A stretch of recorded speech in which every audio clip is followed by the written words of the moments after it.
Voici le petit dernier de la gamme SUV de chez Audi, le Q2. Alors, il a été dévoilé ici au Salon de Genève. Son gabarit, c'est le gabarit d'un Renault Captur à peu près, c'est-à-dire qu'il fait 4,16 m.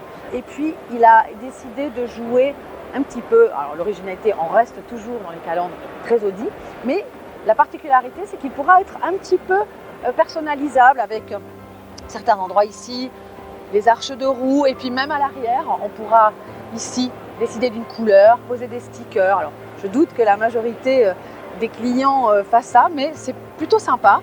Et puis, il y a quelque chose que j'ai remarqué dans le design qui est assez exceptionnel. D'habitude, les lignes comme ça se poursuivent tout au long de la calandre. Et là, on remarque ce système un petit peu plat, ce dessin plat.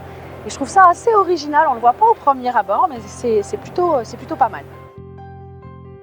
Alors nous sommes à bord de l'Audi Q2, on retrouve l'univers désormais fréquent dans tous les modèles Audi, notamment le Virtual Cockpit. Vous savez qu'on a déjà vu sur le TT et plein d'autres modèles depuis. Le système de navigation toujours avec la molette MMI.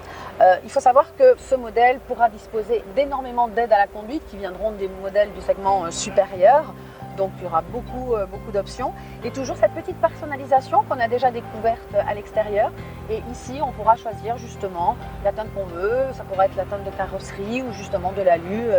Aux places arrière, la place centrale, ça ne sera vraiment pas l'idéal, notamment pour un adulte. En revanche, assis aux places habituelles, on va dire, mais plutôt pas mal.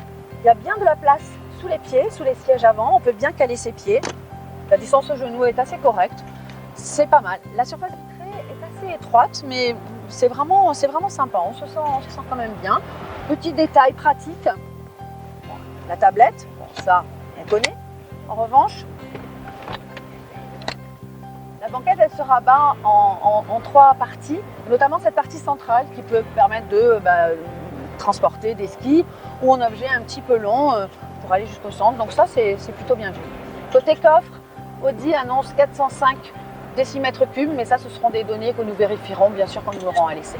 Le Q2 sera disponible avec 3 TFSI et 3 TDI.